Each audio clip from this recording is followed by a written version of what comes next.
It might contain spoilers if you're not up to date. Marvel brought Iron Man back to the MCU in this video, but will we see him again? And how is Loki alive? The trickster's on-screen death and Disney Plus resurrection explained. Why don't you make yourself comfortable and let's get to it. Let's start with Marvel bringing Iron Man back to the MCU, but will we see him again? We all knew that Robert Downey Jr.'s Tony Stark was one of the many candidates for a heroic death in Avengers Endgame, simply because we knew that the Avengers would do whatever it would take to defeat Thanos. And we were right. Iron Man sacrificed his life, and the Endgame finale was heartbreakingly beautiful. On the other hand, it couldn't have ended any other way, but at the same time, we couldn't help ourselves from wondering whether maybe Marvel would ever bring Iron Man back without ruining the legacy of Endgame. As it turns out, Marvel brought Tony Stark back, and we nearly missed it. A quick side note is that the jury is still out on whether Robert Downey Jr. will return. And unlike in Infinity War, the deaths Endgame were final, and we shouldn't want it to be any other way. It's one of the reasons the MCU is so amazing. And some superheroes die in Infinity War as well, as Thanos killed them before the blip. For example, Thanos sacrificed Zoe Saldana's Gamora and killed Tom Hiddleston's Loki early in the movie. But Marvel brought those back in Endgame, where we saw variants from other realities, which is exactly the point,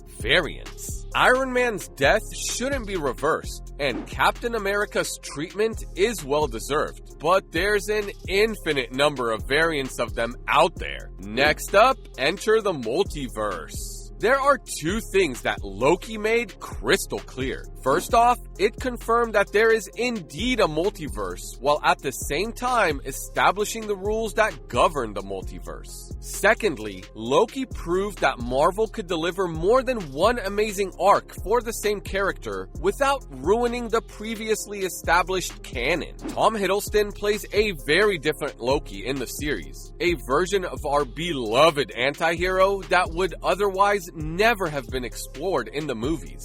Then there's Jonathan Majors' terrifying multivariant villain who is only getting started, of whom we'll see more in the upcoming Ant-Man and the Wasp: Quantumania. We're also expecting more variants in Guardians of the Galaxy Volume 3, as a different Gamora will appear alongside the rest of the gang. Let's not forget that Spider-Man No Way Home treated us to 3 different versions of Peter Parker. And do we even have to unpack Doctor Strange in the Multiverse of Madness? And we learned through What If that it was a multiversal story as well, which was the only option we had. Now we have the variants in Loki, but Marvel has officially confirmed it as well. Everything that happened in What If happened in the multiverse, and it's connected to the MCU. Everything is canon, including the Iron Man variants. And now Iron Man is dead, but Tony Stark did come back to the MCU. So once you've taken a moment to let that sink in, you realize that Marvel has already brought Iron Man back into the Marvel Cinematic Universe. It may not be our Iron Man, but What If did feature a new Tony Stark. In this version of events, Tony Stark is saved by Michael B. Jordan's Killmonger. You may remember from that specific episode of What If that Killmonger saves him, kills him, and subsequently takes over the role of Black Panther. What was interesting, that Robert Downey Jr. did not appear in the huge list of Marvel stars that joined the show to reprise their roles on the series. Though he was not the only one. Instead, Mick Wingert voiced Tony Stark in 4 episodes of What If.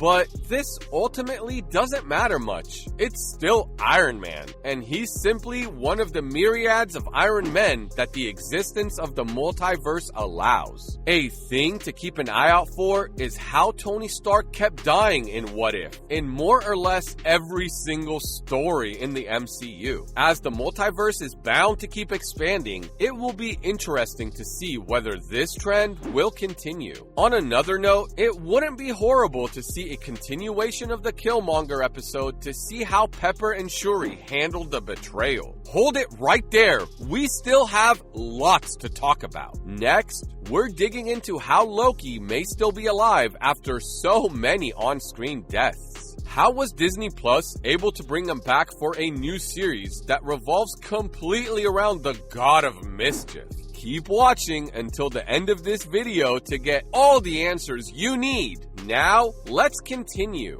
First off, how is Loki alive? The trickster's on-screen deaths. Marvel announced at the 2022 San Diego Comic-Con that the Disney Plus spin-off series, Loki, will return to our screens in the summer of 2023. So far, Disney has been particularly reticent about revealing too many details about the second season, and we've only gotten to see a few stills from the upcoming season, which seems to be set in the early 20th century. We also know that cast members Gugu Mbatha-Raw and Eugene Cordero will be joined by a newcomer, Rafael Casal. But how was this series even possible? Loki, portrayed by Tom Hiddleston, is a character who is known for dying. The last time we saw Loki in the main timeline, he was lying dead at his brother's feet after handling the stolen Tesseract to Josh Brolin's Thanos in exchange for Thor's life. But Thanos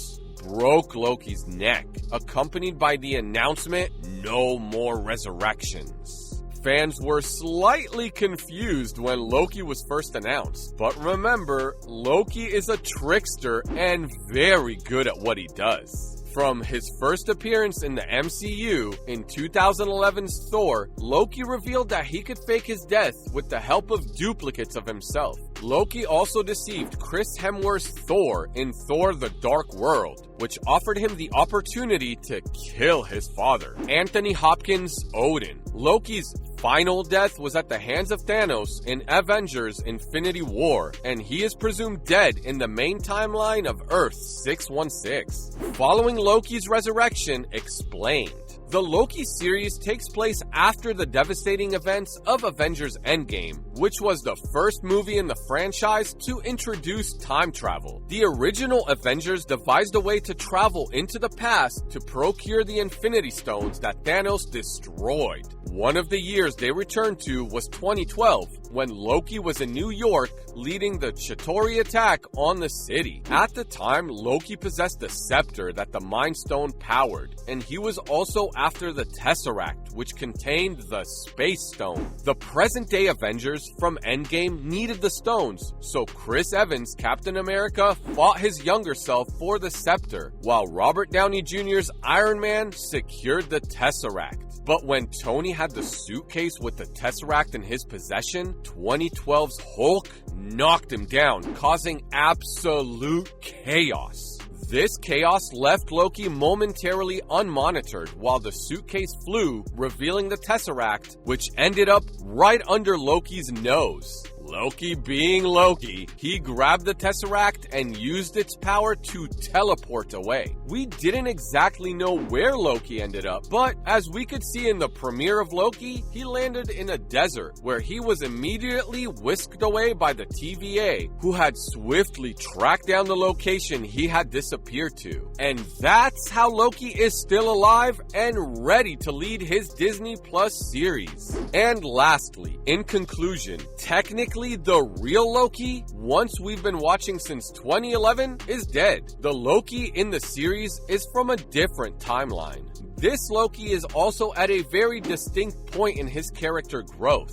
The Loki we all remember so fondly is one that returned to Asgard, saved its people from Cate Blanchett's Hela, and joined Thor on his journey to Earth. To many fans, this meant that Loki had truly redeemed himself and finally became one of the good guys. But the protagonist in Loki is not the same person. This Loki is fresh off the defeat at the hands of the Avengers, and at the beginning of the series, still very jealous of Thor and his destiny to become the king of Asgard. This hatred for Thor has hinted at least one of the trailers, but Loki's arc was to confront his insecurities and fears. In short, this isn't the same Loki. Disney and Marvel were very clear and found a plausible way to keep Loki alive in the MCU. After all, he is an absolute fan favorite, and the MCU wouldn't be the same without him, whatever incarnation we may get. And that's all we have for now.